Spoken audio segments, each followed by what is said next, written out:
जायते फावटी आमी मोग कोरण्यांनी न्हय बगर उतरांनीच कोत्ता आनी उतरांनी केलोलो मोग सदांच कमी पडटा, कित्याक तो मोग स्वार्थी फकत आपल्याच्याच फायद्याचेर दवरलेलो आसता.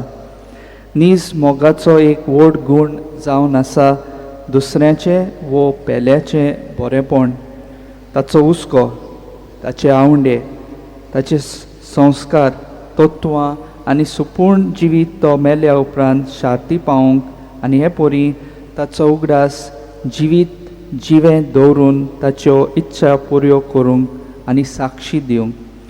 होच जावन आसा खरो मोग जेजू आपले शिसांक फरमायता आनी शिकयता.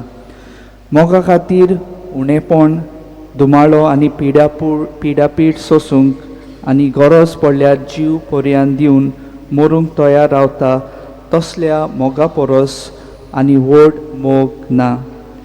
जेजू खुर्सार उमकळटालो तेन्ना सगळी उरपोन्स जेजूक सोडून गेली. फकत तो आनी ताची आवय मारिया आनी लागशिल्ले शीस जुआंव आनी मागरी मागदालेना ताच्या खुर्सा मुळी आसली. एक जेजूचो खरो शीस जेजू सांगाता रावता. उरपोंची जेजू फटयलो आनी गरज त्या वेळार ताका सोडून गेली. जेजून 12 शीस विंचून काडले. तांतुलो एकलो जुदास जाणे जेजूचो घात घेतलो. कोण म्हजी भाव आनी भयण, जो म्हजें उतर सांबाळटा आनी उतरां पोरमणें चलता, तींच म्हजी खरी शिसां. जेजूच्या शिसाच्या जिवितांत निराशीपण आयलोलें देखून ते जेरुजालेम सोडून एमावसाचे वाटेक लागतात.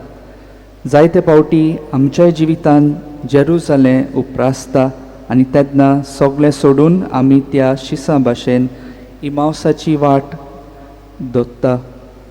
जेरुजाल्याक रावन जेजू आदीं उलयलोल्या उतरांचेर भावार्थ दवरून तांच्याय फुडो करूंक जातालें, पूण तांचो भावार्थ हालता आनी ते जेरुजालेम सोडटात. वाटचूर जावन तांच्या सांगाता वाट चलतल्या जेजूक सगळें सांगाताक वाट चलतल्या सांगल्या उपरांत ते ताका आपल्या सांगाता रावंक आमंत्रण दिता. आमच्या जिवितांत वेगवेगळे तरेन निराशीपण भितर सोदता. घडयेक आमचेर आयलोले पिडेक लागून, घडयेक काजारी जिवितांत उप्रासतल्या तुफानाक लागून, घडयेक तरणाट्याच्या जिवितांत आयलोल्या वेगवेगळ्या प्रस्नांक लागून.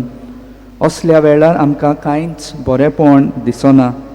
देखून जिवितांत उप्रासतल्या जेरुजाल्याक फुडो करचो सोडून आमी इमावसाच्या वाटेक लागतात.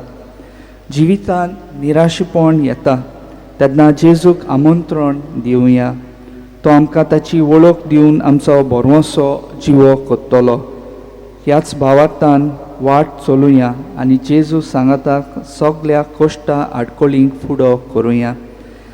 जायते फावटी कोश्टां त्रासा वेळार आमचो भावार्थ उणो जाता. देवाच्या उतराचेर पातयेवन संकोश्टांत फुडो करचे बदले आमी तांचे पासून पयस पयस धांवंक सोदतात. असल्या वेळार जेजू आमच्या सांगाताक वाट चलता हे पासून आमी विसरतात. कोश्टांक फुडो करपाची आमच्या तांक आसा हें आमी समजनात. तुजो दूख खोंती हुस्के सगळे जेजूक सांग. तो तुजो बरवसो जिवो कोत्तलो.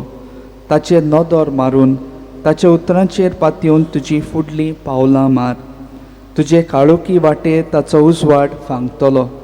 बरवशाच्या कीण तुज्या जिवितांत तुका दिसतलें.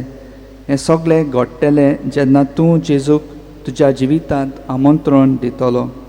तर जेजूची देख घेवन आमी आमच्या जिवितांत दया दाखयतलीं आनी काकुतीन बोगतलीं जावंक जेजूक आमच्या काळजांनी आनी कुटुंबांनी घेवंक तयार जावंक ह्या मिसांत वांटो घेतना देवाचो आदार आमकां मागुया.